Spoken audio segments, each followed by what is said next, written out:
एक मुकदमा नहीं, बहुत सारा ऐसा मुकदमा है कि जो झूठा मुकदमा, उसका कोई मतलब ही नहीं बनता है। यानी ये इनके द्वारा जो है, ये जो बाबा है, ये बाबा के द्वारा जो मुकदमा किया गया है वो गलत तरीके से कर दिया गया है। सिर्फ जो है इस जमीन में बाधा उत्पन्न हो इसीलिए किया गया है। तो जमीन सर्वे की अगर बात करें तो क्या जमीन सर्वे में इससे बाधा उत्पन्न हो सकता है? अगर किसी प्रकार का कोई भी कानूनी विवाद है तो क्या वो जमीन का जो सर्वे है वो बाधा उत्पन्न करेगा? क्या करेगा, इस बात को आप समझ लें। देखें, सबसे पहले विवाद किस लिए है, क्यों है, और विवाद का क्या कारण है और कहां पर विवाद चल रहा है। देखें, विवाद के बहुत सारे कारण हो सकते हैं। यानी आपका जो केस है वो हो सकता है कि आप यहाँ पर अंचल के पास आवेदन दिए होंगे। आपका जो केस है हो सकता है कि आप जो है अपने जिला में आवेदन दिए होंगे। आपका जो केस है यहाँ पर अगर सिविल में है ना, सिविल कोर्ट में है, तो देखें मामला जब कोर्ट में चला गया ना, यानी आपने केस फाइल कर दिया, सामने वाला उसको एक्सेप्ट कर लिया, प्रक्रिया जारी है। अब यहाँ पर जमीन का जो है, भूमि का जो है सर्वे अगर होगा तो क्या होगा, क्या करना होगा उनको। यानी आखिर आपके पास अगर कागजात है, आपके पास अगर कागजात नहीं है, कौन से दस्तावेज जो है वो सही तरीके से तैयार रखने के बाद आपको किसी प्रकार का कोई भी समस्या उत्पन्न नहीं होगा। आखिर इस झूठा मुकदमा का अंत कब और कैसे होने वाला है? अगर कोई झूठा मुकदमा कर दिया, जमीन का ही विवाद है, लेकिन जो केस करने वाला है उसका वहां पर जमीन है ही नहीं, वहां उसका हक है ही नहीं। अब वो हिस्सेदार ही क्यों ना हो, वो पहले ही हिस्सा ले लिया है लेकिन बाद में फिर लालच में आ गया, अपनी जमीन जो है उनके पिता ही जो है बेच दिए। अब बेटा को लालच आ गया, अब बेटा जो है एक तरह से इस जमीन पर दावा करता है, इसको बेचने का धमकी देता है, तो इसमें क्या होगा? अब भूमि का जो सर्वेक्षण है, जमीन का जो सर्वे है, वो ये कहता है कि जिसके पास प्रॉपर जमीन का, यानी जो जमीन है, जमीन का कागजात जिसके पास होगा, कानूनी तौर पर उसी के नाम से भूमि का सर्वे होगा। दूसरी बात अगर यहां पर करें कि कागजात के तौर पर कौन ऐसे कागजात हैं, जैसे जमीन के अगर मान लेते हैं किसी के पास जो है वो रजिस्ट्री है, यानी सेल डीड है, तो रजिस्ट्री एक कागजात हो गया। किसी के पास अगर वसीयत है तो वसीयत एक कागजात हो गया। किसी के पास रसीद है तो रसीद एक कागजात हो गया। लेकिन सिर्फ जो है रसीद नहीं हो सकता है, यानी इसलिए इस बात को याद रखें, कागजात के तौर पे है लेकिन सिर्फ रसीद के आधार पर यह प्रक्रिया नहीं होने वाला है। इसके अलावा अगर किसी के पास जमीन का खतियान है तो खतियान एक दस्तावेज है यहाँ पर, जिसके आधार पर ये सभी ऐसे दस्तावेज हैं, यानी जो आवेदक होंगे, जो आवेदन करेंगे, भूमि का सर्वेक्षण जो है, भूमि का सर्वे अगर अपने नाम पर कराना चाहते हैं वो, तो ये दस्तावेज उनको दिखाना होगा।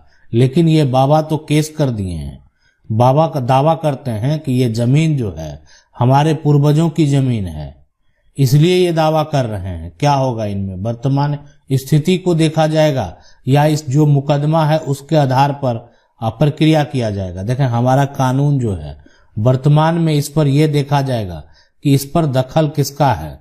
वर्तमान में ये देखा जाएगा कि इस जो जमीन है, यानी ये अभी किसके नाम से चल रहा है, यानी जिसके नाम से दखल है उसी का नाम से ये कागजात भी है, यानी कागजात पर जो है नाम दिखना चाहिए। अब ये दोनों देखने के बाद उसी को आधार मानते हुए आगे का प्रक्रिया किया जाएगा। तो अब आप कहेंगे इस झूठा मुकदमा का क्या मतलब है? देखें, ये मुकदमा झूठा हो या सही हो, जैसे भी हो सकता है, इस बाबा का जमीन निकलता हो, लेकिन अब यहां पर क्या होगा? तो देखें, हमारा कानून ये कहता है कि भूमि सर्वेक्षण के दौरान जो है इसको दर्ज कर दिया जाएगा कि इस पर अभी जो है, यानी वर्तमान में इस जमीन पर, इस जमीन जो है ना, इस भूमि पर क्या है, इस जमीन पर जो है यानी कानूनी विवाद चल रहा है। यानी ये बात दर्शा दिया जाएगा, ये बात स्पष्ट कर दिया जाएगा कि इस पर जो है कानूनी विवाद चल रहा है। अब है कि ये सारा कुछ एक तरह से प्रक्रिया करने के बाद आगे का प्रक्रिया क्या होगा उसको भी आप जरूर जान लें। बहुत लोगों का समस्या ये है कि उनका दाखिल खारिज नहीं हुआ है, यानी उनके जमीन का कागजात नहीं मिल रहा है। ऐसी सिचुएशन में उनको क्या करना चाहिए, कहाँ जाना चाहिए, क्या प्रक्रिया करना चाहिए, ये तो हो गया कानूनी विवाद का। अगर कोर्ट में केस चल रहा है, यानी आप कहेंगे टाइटल का दावा चल रहा है, टाइटल सूट चल रहा है, तो उस केस में कोई अपना टाइटल का दावा किए हुए है। अब जमीन किसी दूसरे के नाम से है, कब्जा किसी और के नाम से है, यानी कब्जा वर्तमान में अगर देखा जाए तो कोई और है इस जमीन पर। उस केस में क्या होगा, तो यानी टाइटल सूट जो करने वाला व्यक्ति है, यानी अगर असली में वो मालिक होगा तो जब फैसला होगा वो तब उसके नाम से होगा, अभी नहीं होगा। लेकिन अभी आप जो है यानी सर्वेक्षण के दौरान, ये भूमि सर्वे के दौरान अगर जो है आप आवेदन लगा देंगे, स्पष्ट कर देंगे कि इस पर कानूनी विवाद है, आपने दावा किया है, आपका केस नंबर जो है ये है, अभी फैसला नहीं आया है, यानी तो उस दौरान जो है यानी जमीन के सर्वेक्षण के दौरान जो है यह मेंशन कर दिया जाएगा कि वर्तमान में इस पर जो है विवाद चल रहा है। लेकिन ऐसा नहीं है कि उसके पुराने दस्तावेज देखे जाएंगे, यानी पुराने कागजात देखे जाएंगे और यानी कोर्ट का फैसला जो है सर्वे के दौरान दे दिया जाएगा।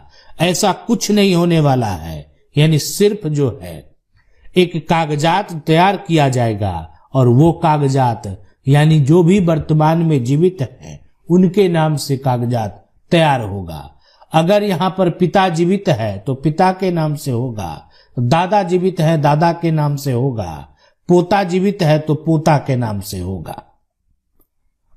अगर कहीं भी त्रुटि हुई तो भी घबराने की जरूरत नहीं है, यानी आप जो है किसी प्रकार का कोई आपत्ति अगर दर्ज करते हैं और उस आपत्ति पर अगर सुनवाई नहीं किया गया तो ऐसा नहीं है, उस कागजात का एक अंतिम रूप जरूर दिया जाएगा। और अंतिम रूप देने से पहले यानी आप जो है एक तरह से उस पर आपत्ति लगा सकते हैं, आपको मौका दिया जाएगा, आपकी बातों को सुना जाएगा।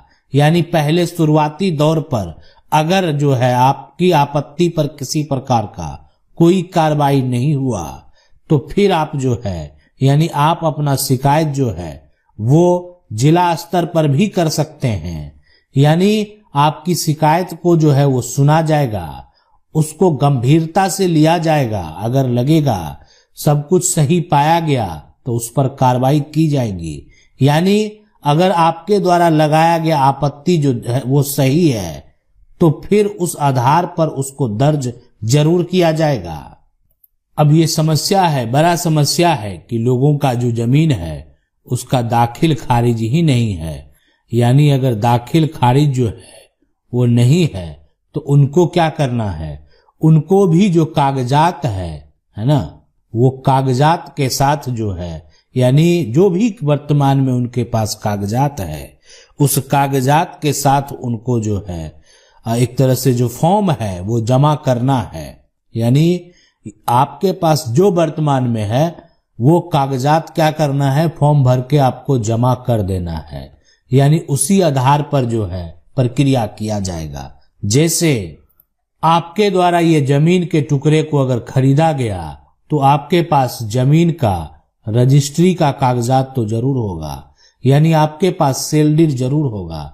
उस रजिस्ट्री के आधार पर जो है ये जमीन का जो रजिस्ट्री है उस कागजात के आधार पर जो है आप क्या करवा सकते हैं, भूमि का सर्वे करवा सकते हैं, यानी अपनी जमीन को वापस प्राप्त कर सकते हैं। यानी बाबा कितना भी केस करते रहे, इनके केस का जब फैसला होगा, अब ये डिपेंड करता है इनके पक्ष में होगा या नहीं होगा, तो देखें इनके पक्ष में तभी फैसला होगा जब ये सही होंगे। अगर इनके द्वारा झूठा मुकदमा कर दिया गया, जो कागजात दिखाए जा रहे हैं वो कागजात जो है अनरजिस्टर्ड हैं, यानी ऐसा कागजात जो है यानी जो कि कभी वो रजिस्टर्ड हुआ नहीं है, मौखिक है, यानी जो भी कागजात दिखाया जा रहा है मौखिक है, और मौखिक जो कागजात है उस पर ठीक है दस्तखत भी मौजूद है, लेकिन वो अनरजिस्टर्ड है। मौखिक कागजात का कोई भी मान्यता नहीं है कोर्ट में। यानी कोर्ट में आप दिखाएंगे ऐसा कागजात जिस पर कि सिर्फ दस्तखत है, सिग्नेचर है, लेकिन वो मौखिक तौर पर है, तो उसको जो है सबूत के तौर पर ठीक है आप पेश कर सकते हैं, मान्यता नहीं है, मान्य नहीं होगा, उससे कुछ साबित नहीं होगा। आशा करते हैं वीडियो अच्छा लगा होगा। वीडियो को लाइक जरूर कर दें। चैनल को पहली बार देख रहे हैं सब्सक्राइब करके जो बेल आइकन है उसको जरूर दबा लें। मिलते हैं अगले वीडियो में, तब तक के लिए जय हिंद।